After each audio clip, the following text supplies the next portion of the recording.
everyone. I'm Griff Jenkins along with Nicole Saphier, Molly Hemingway, and Charlie Hurt. And welcome to the Big Weekend Show. The big story tonight.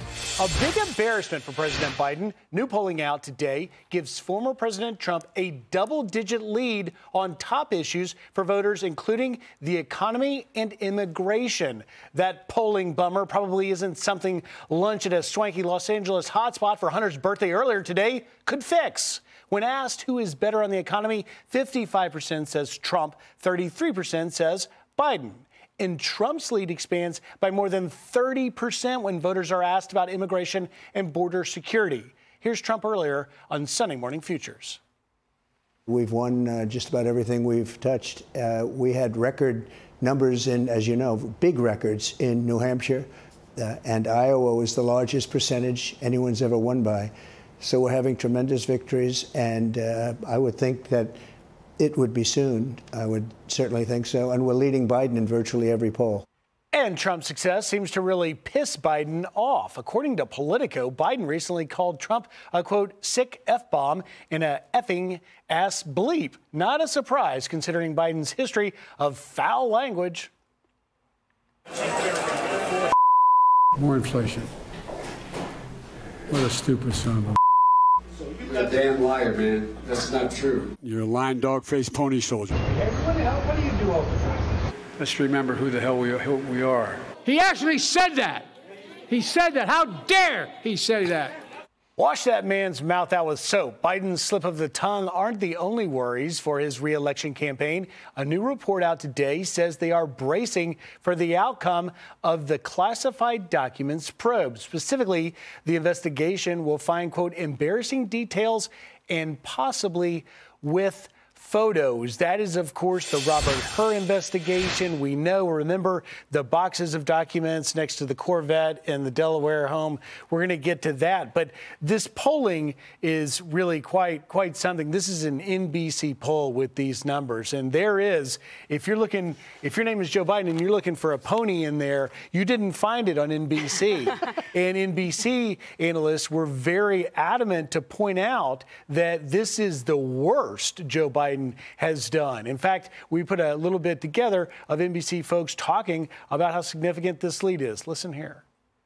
We have been testing for 5 years now, going back to 2019, a Biden-Trump matchup. Remember, 2019, 2020, Joe Biden led. He led big in every single one of our polls.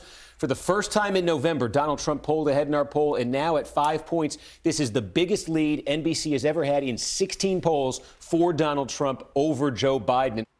Nicole, what do you make of it? Yeah, you know, what's interesting, I was looking at the polls. If you compare them to the polling from July 2023, same NBC, Donald Trump has really gone from 42% to 47%. That's a pretty sizable jump, whereas Joe Biden, Joe Biden he has had a significant decrease, whereas President Trump has gone up a little bit, but there's also widening of the people who are like, I don't know who I'm going to vote for anymore. So people are certainly going from Biden to being unsure. But, you know, I can empathize a little bit with President Biden right now. I would be pissed, too, if I were him, because let's think about what happened to him. He was in his cush retirement. He got plucked out by the Democratic Party to have this COVID campaign from his basement. And now he's trying to do this, presidency where everyone seems to be calling the shots for him. But President Trump has just not gone on to do what other presidents do. He didn't start doing his speeches for millions of dollars and writing a book and just kind of going away into the background. No, what has he done? He has shown what a fighter he is. And that's pissing Biden off. I'd be pissed too. But at the end of the day, when we're starting to witness kind of the beginning of what could potentially be a World War III, possibly because of President Biden, some of his foreign policies, I think the United States wants a fighter, and especially one that we know can be tough in Iran. That's a great point. And you talk about the fighting. A lot of people have pointed to the indictment after indictment, 4 criminal indictments, more than 90 charges he's facing. And a lot of people feel that he's fighting that. The courtroom is turning into a campaign trail. And of course, Trump has made it such. But, in this poll, one of the only perhaps bright spots is it says that Biden pulls ahead of Trump when voters are asked about their ballot choice if the former president is convicted. And even in that case, he's only up 2 points. And that is within the margin of error. Molly, what do you make of that? Well, it is clear that Democrats have made prosecuting their top political opponent and trying to put him in prison their campaign strategy, which is a really weird thing to just be in a country where that's happening. You hear about that in other countries. You think of the Soviet Union, maybe, not in the United States of America. You saw Ruth Marcus today in the Washington Post being very worried that some of these quick and easy convictions in Democrat places might not be able to happen before the election. And she said, you know, if they don't happen, the entire election could be in jeopardy, thereby conceding that this is the Democrat campaign strategy. But I've heard a lot of people say something that I'm a little concerned by. They say, now remember, Donald Trump is innocent until proven guilty.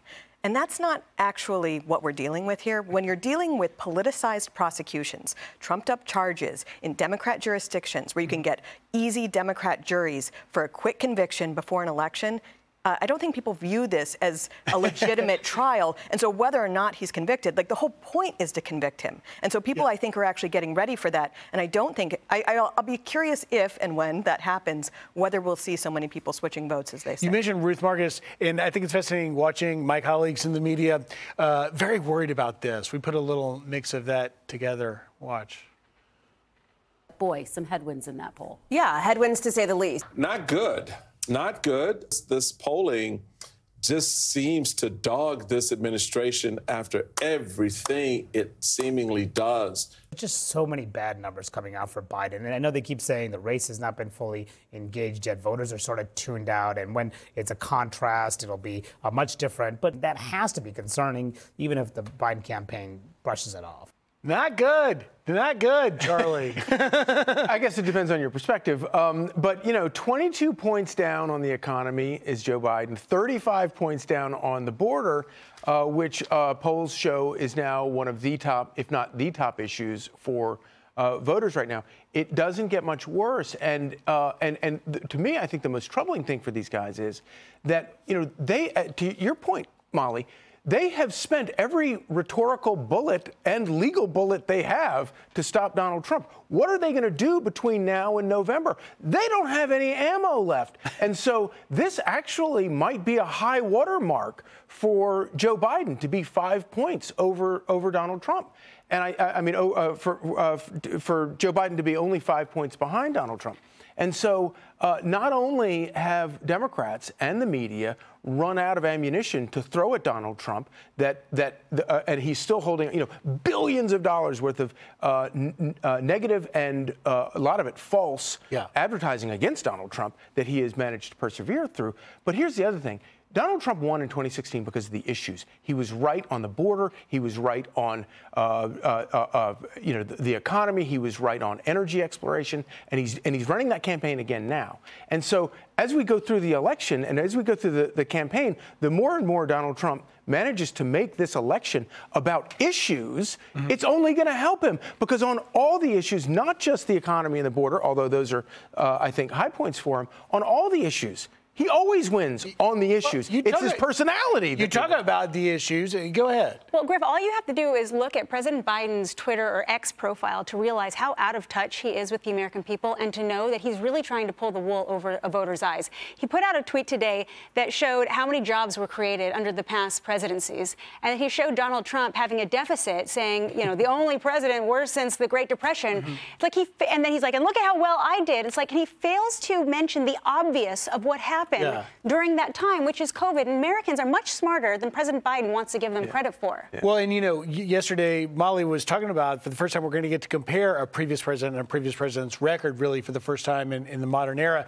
I also want to point out, lastly, the problem that Biden also has is with young people. They're very upset, that Genocide Joe thing. And he, of course, sort of owned the young folks. But Jim Clyburn, who literally rescued his nomination in South Carolina in 2020, is now trying to put a spin on why he's lacking with the youngsters. Watch this.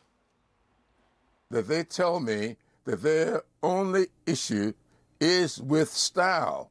It's not about substance. Joe Biden is not the kind of person who will repeat rap songs and be in a kind of a TV personality. Joe Biden is all about substance. And to me, there is no substitute for substance. What do you think, Molly? Well, he can hope that, and it'll be interesting to see how it works. But I don't actually think the problem is style. I don't think people have a huge problem with Joe Biden's style, although he is very difficult to listen to. He mumbles, he gets angry. He curses. The issue is the policies, and that's why the Democrat Party might be in a little bit of trouble, because there hasn't been that much disagreement on their policies. They all tend to agree on the open borders, on the economy being handled in the way it is, on foreign policy. You're not seeing a lot of those debates in the Democrat Party that you would be seeing in a healthier party, probably. Well, we'll see if President Biden decides to hit that trail and start addressing some of these headaches that he's got in this poll. Hey, Sean Hannity here. Hey, click here to subscribe to Fox News YouTube page and catch our hottest interviews and most compelling analysis. You will not get it anywhere else.